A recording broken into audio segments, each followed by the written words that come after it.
අයිබන් සුබ දවසක්. ඉතින් අපේ දෙවෙනි නාලිකාව ශ්‍රී ලංකා ක්‍රිකට් බ්ලොග් 2 නාලිකාව සබ්ස්ක්‍රයිබ් කරන්න කියලා ආරාධනා කරනවා. ඉදිරියේදී තව තවත් වැඩසටහන් ගෙනීමට බලාපොරොත්තු වෙන ලෝක කුසලාන සමය ශ්‍රී ලංකාව සහ අයර්ලන්තය අතර තරගය ජයග්‍රහණය කරා. ඔබ දන්නවා. එතකොට මේ තරගයට ශ්‍රී ලංකාවේ විශේෂම කොළඹ ආවට ප්‍රේක්ෂකයන් සෑහෙන ප්‍රමාණයක් නැත්නම් දැඩි තදබදයකින් යුතුව මේ තරගය බලන්න නරඹන්න ආවා කියලා මේ වෙන විට තොරතුරු වාර්තා වෙනවා. සහ අපි ඇහැට දැක්කා. මොකද පසුගිය එංගලන්ත තරගාවලියේදී මෙහෙම ප්‍රේක්ෂකයන් ප්‍රමාණයක් හිටියේ නැහැ. නමුත් ලෝක කුසලානයක් වුණාම අපි දන්නවා මම කලිනුත් කතා කරේ ලෝක කුසලානයක් කියලා කියන්නේ එහෙම ලේසියෙන් බලන්න ලැබෙන එකක් නෙමෙයි. ඒ වයිබ් එක වෙනස් එකක්.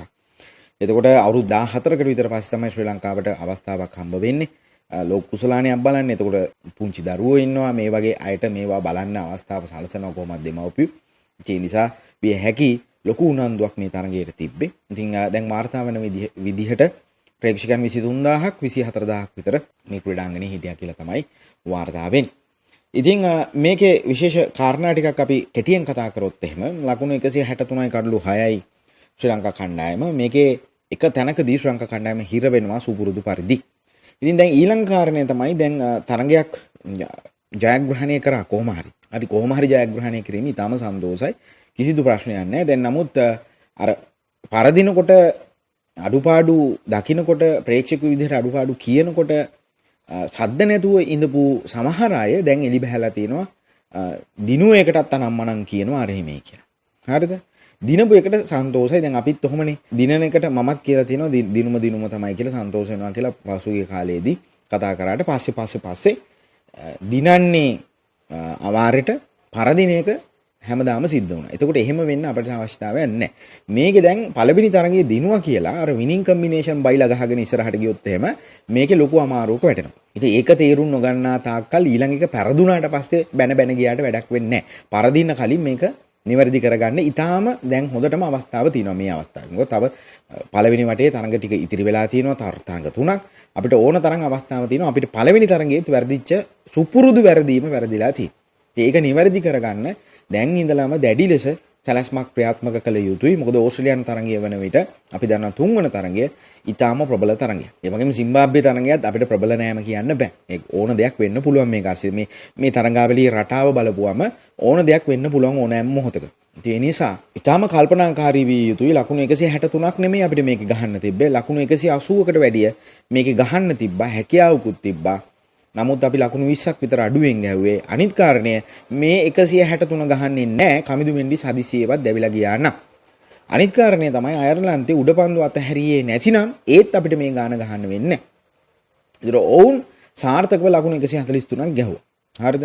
ඉතින් අපි 140ක් 120ක් වගේ සීමාවේ හිටියා නම් අපි එහෙම යන සීමාවක් පේන්න තිබ්බ කමිදු ගහන්න කලින් කුසල් මෙන්ඩිස් අල්ලන් හිටපු එක ඉතාම වැදගත් වුණා. මේ දෙන්න එහෙට මෙහෙට වුණා නම් සමහරක් වෙලාවට අර උඩ පන්දු ටික රැකුණා නම් අපිට සමහර විට 140කින් විතර නවතින්න සිද්ධ වෙයි.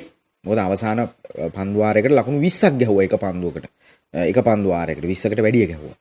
ඉතින් ඒ නිසා අපි කල්පනා කර යුතු කාරණය තමයි එකක් දිනපුවාම හුරේ දාන්න ඊට පස්සේ අර අඩුපාඩු කියනකොට මේ මැද පෙළ හදාග තාම හැදිලා නැහැ මෙහෙම කියලා කියනකොට ඒගොල්ලන්ට බැන යන එක නෙමෙයි.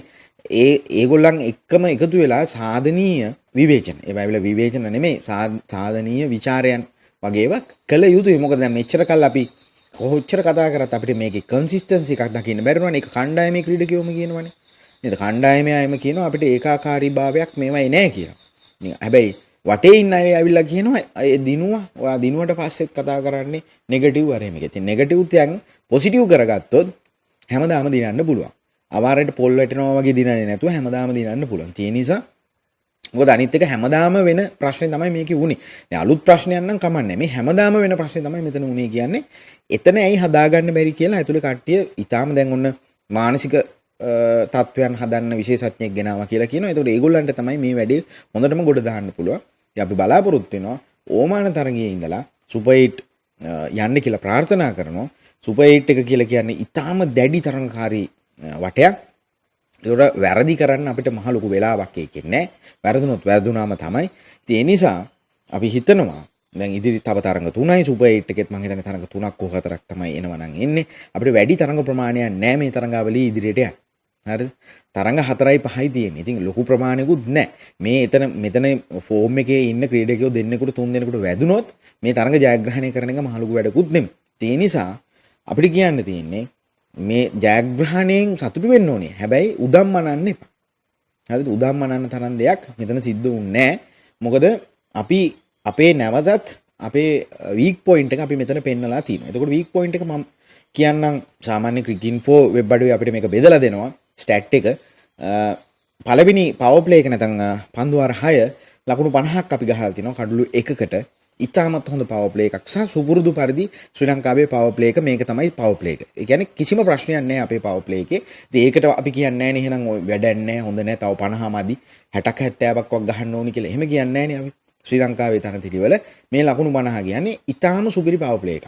ඒගොල්ලන් ගහලා තියෙන්නේ 45. ඒකත් වරදක් නැහැ. ඉතින් මේක තමයි ගාන. ශ්‍රී ලංකාවේ පවර් ප්ලේ එකේ ගාන ලකුණු 50ට පොඩ්ඩක් එහා පැත්තේ තියාගන්න පුළුවන් නම් හෝ 50 ආසන්නයේ තියාගන්න පුළුවන් නම් එක කඩුල්ලක් විතර දීලා කඩුළු දෙන්නේ නැත්තම් තවත් හොඳයි. ඒක තමයි ගාන. හැබැයි වැඩේ තියෙන්නේ 7 වෙනි පන්දු වාරයේ ඉඳලා 16 වෙනි පන්දු වාරය දක්වා අපිට මේක කවදාවත් මැනේජ් කරගන්න බෑ මේ පන්දු 60. පන්දු 60ට ලකුණු 70. එකට එක ගානේ ගහලා ලකුණු 70ක් ගහ ගන්න පුළුවන් වුණා නම් අපි මේ තරඟ දිනන්නේ පළවෙනි ඉනිමේ හෝ නැත්නම් මේ අපි ඒ ෆේස් එකේ අපි තරඟේ දිනලා ඉවරයි. හරිද? හඹාගෙන යනකොට ප්ලෑන් එක වෙනස් වෙන්න පුළුවන්. නමුත් මුලදී ගහනවා නම් අනිවාර්යයෙන්ම අපි මේ ෆේස් එක දිනලා ඉවරයි. ශ්‍රී ලංකාවේ ගහනවා නම් ඉන්දියාවේ නෙමෙයි. හරිද? 50ක් ගහලා තිනවා. අතන්ට 70ක් ගැහුවොත් මං ඊයේ කිව්වා වගේ 120ක් ගහලා ඉවරයි අපි. ඒතකොට 120ක් ගහලා තිනවා නම් අපිට හැකියාව ලැබෙනවා අන්තිම පන්දු වාර 4 අධිවේගී කරන්න. ශ්‍රී ලංකාව අන්තිම පන්දු වාර 4ට ලකුණු 59ක් ගහලා තිනවා කඩලු දෙකකට. ඉතින් එතනින් තමයි අපි ඒ කියන්නේ එහෙම එකක් ගන්න පුළුවන් වුණොත් ලකුණු 60ක් කියන්නේ 180 ඊසි අතේ. හරිද? හැබැයි මැද පන්දු වාර පන්දු 60ට අපි ගහලා තියෙන්නේ ලකුණු 54ක් විතරයි. කඩලු 3ක් අපි දවාගෙන තිනවා. මෙතන chance එක උනේ අපිට වෙනදා කඩලු 6ක් විතර ඇවරේජ්ලි යනවා. සාමාන්‍යයක් විදිහට ගත්තොත් පසුගිය තරඟවල මේ මැද පන්දු වාර ටිකේ ශ්‍රී ලංකාවේ කඩලු 6ක් විතර දැවෙනවා. 5ක් 6ක් 7ක් වෙන වෙලාවලුත් තියෙනවා. ඒක නොවුන නිසා තමයි අන්තිම පන්දු වාර 10 59යි 2 බවට පත් කරගන්න පුළුවන් වුණේ. ඒ වාසිය ආව නැතුව නෙමෙයි. නමුත් අර එක ගානේ ගහන පේස් එකේ අපිට ගහ ගන්න බැරි වුණා. දඟපන්දු යවන්නන්ට මුහුණ දෙන්න බැරි වුණා. දඟපන්දු යවන රටේ. ඔක තමයි අවුල. ඉතින් මේවා නිවැරදි කරගත යුතුයි. හරිද? අපි ලකුණු 66ක් බවුන්ඩරිස් වලින් අරගෙන දිනවා 131ක් ඩොට් බෝල් අයර්ලන්තේ 136ක් ඩොට් බෝල්. හරිද? හැබැයි මේවා අනිකුත් ඕස්ට්‍රේලියාව වගේ කණ්ඩායමක ක්‍රීඩා කරනකොට මේවා අපිට බලාපොරොත්තු වෙන්න බෑ. හරිද? අපි හොඳට කළ යුතුයි.